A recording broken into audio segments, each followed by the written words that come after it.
नमस्कार दोस्तों, Chhawla gangrape case में जो मैंने एक वीडियो बनाया था इससे पहले भाग 1, उसी के संबंध में आज भाग 2 मैं आपके सामने लेकर आया हूँ। दोस्तों, सुप्रीम कोर्ट ने अभियोजन पक्ष के बारे में यह कहते हुए कि उन्होंने प्रभावी और स्पष्ट सबूतों के द्वारा उनकी पैरवी नहीं की, उनको साबित नहीं किया। इसी बात को बेस बनाते हुए सुप्रीम कोर्ट ने उनको छोड़ दिया।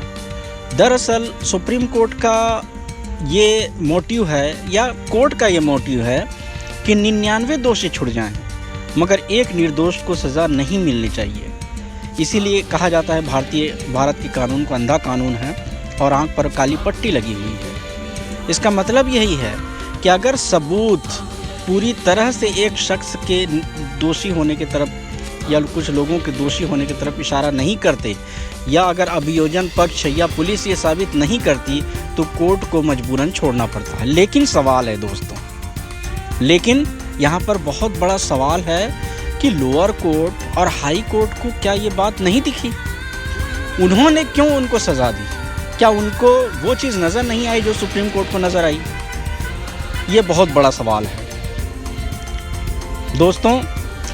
ये भी एक बहुत बड़ा सवाल है कि अगर ये दोषी नहीं है, चलिए इनको साबित नहीं कर पाए, इसलिए इनको निर्दोष कहा गया, तो आखिर दोषी हैं कौन? और अगर ये लोग दोषी नहीं हैं और कोई दूसरा दोषी भी पुलिस के पास नहीं है, तो बिटिया को इंसाफ कौन दिलाएगा? न्याय कैसे होगा?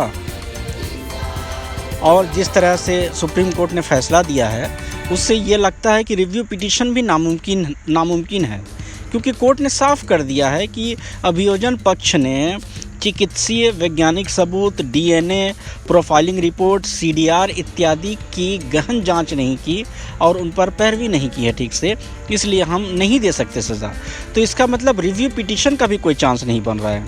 तो क्या यह माना जाएगा कि हम यानी कि भारत एक बेटी के साथ न्याय नहीं कर पाया? दोस्तों, यह बहुत बड़ा सवाल है, और यह इसलिए भी बड़ा सवाल है क्योंकि इस मामले को देखकर बहुत सारे मुजरिमों के अंदर अब यह खौफ जाता रहेगा कि हमें कम से कम अगर हम सबूत ना छोड़ें और उन सबूतों को हम पुलिस के हाथ ना लगने दें, तो हमें कोर्ट के द्वारा हमें बरियत मिल जाएगी। और इस लिहाज से रेप के कांड और इसी तरह के बहुत सारे अपराध बढ़ते चले जाएंगे, जो भारत की लोकतांत्रिक व्यवस्था के लिए सही नहीं है दोस्तों। इसीलिए हमें पुलिस पर भी सवाल खड़ा करना चाहिए कि क्या पुलिस ने सही तरीके से पैरवी नहीं की, सही तरीके से उन्होंने चार्जशीट नहीं बनाया, सही तरीके से तथ्यों को नहीं देखा और सही तरीके से उन्होंने चार्जशीट बनाकर कोर्ट में जमा नहीं किया। इसी वजह से दोषी बच गए और उन दोषियों को सुप्रीम कोर्ट को छोड़ना पड़ा। खैर, उनके माता पिता तो परेशान हैं और परेशानी जायज़ है। उनके माता पिता बूढ़े हैं और उन्होंने उम्मीद लगाई थी भारतीय कानून व्यवस्था से, लेकिन उनको न्याय नहीं मिला। अब वो सुप्रीम कोर्ट पर उंगली उठा रहे हैं कि सुप्रीम कोर्ट ने हमारे साथ अन्याय किया है। उनको भी पता होना चाहिए कि सुप्रीम कोर्ट भी किसी को सज़ा तो ऐसे दे नहीं सकती भावनाओं के आधार पर। इसका मतलब पुलिस की तरफ से खामियां हुई हैं, सबूतों को जुटाने में खामियां की गई हैं और उन सबूतों को कोर्ट में पेश करने में खामियां पैदा की गई हैं।